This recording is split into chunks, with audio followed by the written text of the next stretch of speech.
Hello friend, तो आज हम जानेंगे फार्माकोलॉजी में फ्लोरोक्विनोलोन्स के बारे में, इसका mechanism of action, mechanism of resistance, uses and doses के बारे में जानेंगे। उससे पहले जो नए हैं बिल्कुल चैनल को सब्सक्राइब कर लीजिए और बेल आइकन को दबा दीजिए ताकि हर लेटेस्ट वीडियो आपको सबसे पहले पहुंचे। तो चलिए वीडियो को शुरू करते। लिखा these are quinolones anti microbial have one और मोर फ्लोरीन सब्सटेंस, यानी ये जो है क्लोरोक्विन ये एंटी माइक्रोबियल एजेंट होता है, ये रोगाणुरोधी होता। इसमें फ्लोरीन प्रतिस्थापन गुण पाया जाता है, यानी फ्लोरीन को क्या करता है, प्रतिस्थापित कर देता है। The first generation fluoroquinolones introduced in the 1918 as have one fluoro substance, यानी जो है 1980 के दशक में शुरू की गई पहली पीढ़ी के फ्लोरोक्विनोलोन्स में एक फ्लोरो प्रतिस्थापन पाया जाता है। ये 1980 का के समय में जब फ्लोरोक्विन शुरुआत किया गया तो उसके दशक में जो भी फ्लोरोक्विन आया उसमें फ्लोरो प्रतिस्थापन गुण पाया गया है। ठीक,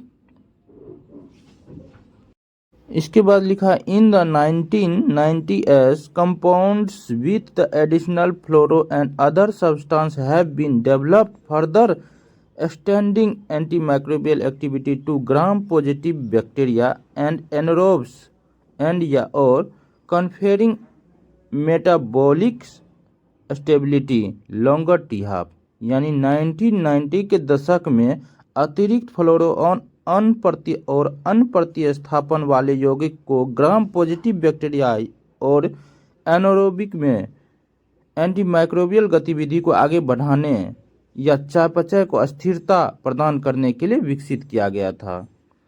जो 1990 के दशक में फ्लोरोक्विन था उसमें रोगाणुरोधी को यानी एंटीमाइक्रोबियल एक्टिविटी को आगे बढ़ाने या चयापचय को स्थिरता को लंबे समय तक के लिए विकसित किया गया था।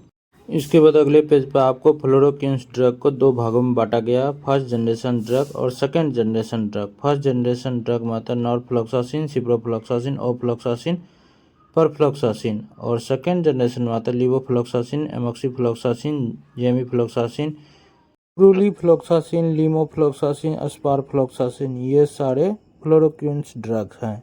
ठीक, इसके बाद लिखा है these are referred to as second generation of FQ, इन्हें दूसरी पीढ़ी के एफक्यू के रूप में संदर्भित किया जाता है। उसके बाद लिखा है some of the new ones have high activity against gram positive cocci, यानी कुछ नए मामले में यह ग्राम पॉजिटिव कोकाई के खिलाफ उच्च गतिविधि दर्शाता है, उच्च एक्टिविटी दर्शाता है। ठीक, उसके बाद लिखा है in addition to other FQ pazufloxacin and prulifloxacin are available in India, यानी इसके अतिरिक्त दो अन्य एफक्यू दवाएं पाजुफ्लॉक्सासिन और बुलोफ्लॉक्सासिन भी भारत में उपलब्ध है। First and second generation drugs छोड़ के ये दोनों ड्रग्स जो भारत में उपलब्ध है। ठीक, इसके बाद अगले पेज पे लिखा है मैकेनिज्म ऑफ एक्शन, इसमें लिखा है the FQ inhibit the enzyme bacterial DNA garage. Course में लिखा है primary active in gram negative bacteria which neck double strand DNA introduce negative supercoil and then results the neck end, यानी FQ enzyme bacterial DNA garage जो मुख्य रूप से gram negative bacteria में सक्रिय होता है को रोकता और जो डबल स्ट्रैंडेड डीएनए को काटता है और नेगेटिव सुपरकॉइल को पेश करता है और फिर कटे हुए सिरे को फिर से सील कर देता है। ठीक, इसके बाद अगले पेज पर लिखा है this is necessary to prevent excessive positive supercoiling of the strand when they separate to permit replication to transcription, यानी यह आवश्यक है कि प्रतिकृति या प्रतिलेखन की अनुमति देने के लिए स्ट्रैंड को अलग होने पर अत्यधिक सकारात्मक सुपरकॉइलिंग को रोका जा सकता है। यानी जो बोल रहा है कि डीएनए गैरेज जो क्या करता था, डीएनए को कट करता है, इसको क्या करता था, रोक देता था और जिससे क्या होता है ट्रांसक्रिप्शन रोका जा सकता था। ठीक, इसके बाद लिखा है the DNA gyrase consist of 2A and 2B subunit. The A सब unit carry out the nicking of the DNA and B subunit introduce negative supercoiling and the A सब यूनिट रीस्केल द स्ट्रैंड, यानी DNA gyrase में 2A और 2B सब unit होता है। ए सब unit DNA की नेकिंग करता बनाता है और बी सब यूनिट निगेटिव सुपरकॉइलिंग को पेश करता है और फिर ए सब यूनिट स्टैंड को रीस्केल कर देता है। ठीक, इसके बाद लिखा है FQ बाइंड टू ए सब unit with high affinity and interfere with the strand cutting and resealing function, यानी FQ उच्च आत्मीयता के साथ ए सब यूनिट से जुड़ता और इसे स्टैंड कटिंग और रीसेलिंग फंक्शन में हस्तक्षेप करता है।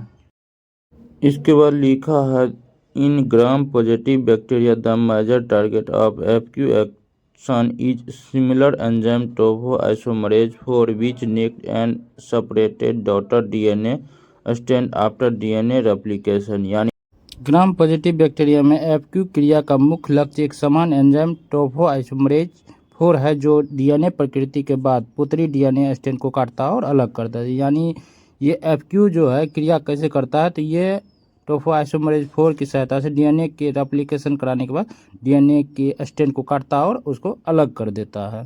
ठीक, उसके बाद लिखा है greater affinity of A FQ4 topoisomerase 4 में confirm high potency against gram positive bacteria, यानी टोपोआइसोमरेज 4 के लिए FQ की अत्यधिक आत्मीयता ग्राम पॉजिटिव बैक्टीरिया के खिलाफ अत्यधिक क्षमता प्रदान कर सकती है। ठीक, यहाँ जीवाणुनाशक गलत लिखा गया, इसको ठीक कर लीजिए। इसके बाद लिखा the bactericidal action probability result from the digestion of the DNA exonuclease whose production is signalled by the damage DNA, यानी जीवाणुनाशक क्रिया संभवतः एक्सोन्यूक्लियस द्वारा DNA के पाचन से उत्पन्न होता है जिसका उत्पादन क्षतिग्रस्त DNA के संकेतित होता है।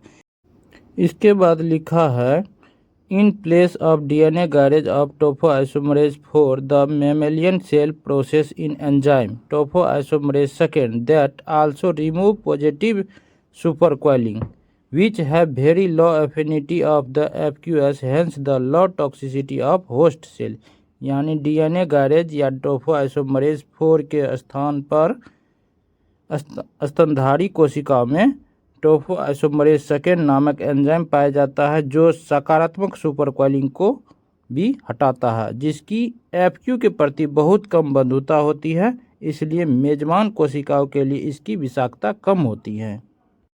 इसके बाद लिखा है मैकेनिज्म ऑफ रेजिस्टेंस, इसमें लिखा है because of the unique mechanism of action plasmid mediated transform resistance in the less likely, यानी क्रिया के अनूठी तंत्र के कारण प्लाज्मिड मध्यावस्था हस्तांतरणीय प्रतिरोध की संभावना कम है। इसके बाद लिखा है resistance noted so far is due to the chromosomal mutation producing a DNA gyrase of topoisomerase 4 which reduced affinity for FQS or due to the reduced permeability increased flux of this drug across bacterial membrane, यानी अब तक देखा गया प्रतिरोध गुणसूत्र उत्परिवर्तन के कारण होता जो FQ के लिए कम आत्मीयता के साथ DNA गारेज या टोपोआइसोमरेज 4 का उत्पादन करता या जीवाणु झिल्ली में इन दवाओं की कम पारगम्यता या बढ़े हुए प्रवाह के कारण होता है। उसके बाद लिखा in contrast to nalidixic acid which reselect signal step resistance mutant at high frequency, यानी नेलिडेक्सिक एसिड के विपरीत जो उच्च आवृत्ति पर एकल चरण प्रतिरोधी म्यूटेशन का चयन करता है। इसके बाद लिखा है FQ resistance mutants are not easily selected, यानी FQ प्रतिरोधी म्यूटेंट आसानी से नहीं चुने जाते हैं। उसके बाद लिखा therefore resistance to FQS has been slow to develop, इसलिए FQ के प्रति प्रतिरोध विकसित होने में देरी होती है, यानी कि FQ इसलिए देरी से क्या होता है प्रतिरोधकता उसमें विकसित होता है FQ के प्रति। इसके बाद लिखा however increasing resistance has been reported among Salmonella Pseudomonas staphylococci gonococci and pneumococci, यानी हालांकि जो होता है Salmonella Pseudomonas staphylococcus pneumococci and gonococci के बीच जो होता प्रतिरोधकता बढ़ने की सूची मिली है, मतलब इस सब में जो होता है FQ के प्रति प्रतिरोधकता बढ़ने की सूची मिली है। इसके बाद अगला पॉइंट है यूजेज, यानी फेरोक्विनोन्स ड्रग का यूज। पहला है यूरिनरी ट्रैक इन्फेक्शन में, दूसरा रिस्पिरेटरी ट्रैक इन्फेक्शन में, तीसरा बैक्टीरियल डायरिया और डायसेंट्री, चौथा है नीमोसिस्टिस जीरोवेसिस, और पांचवा है कैनक्रोइड, और छठा है टाइफाइड। ये सारे में इन फ्लोरोक्विनोलोन्स ड्रग का यूज किया जाता है। ठीक, इसके बाद अगला पॉइंट है डोजेज। इसमें पढ़ेंगे फ्लोरोक्विनोलोन्स ड्रग का डोजेज, कौन कौन सा ड्रग्स कितना डोजेज में दिया जाता है। ठीक, तो ऑफ्लोक्सासिन 800 mg में आता है, ये ओडी यानी दिन में एक बार दिया जाता है। उसके बाद लीवोफ्लॉक्सासिन 1000 mg का आता है, ओडी फॉर 45 kg से ऊपर वाले व्यक्ति में दिन में एक बार दिया जाता है।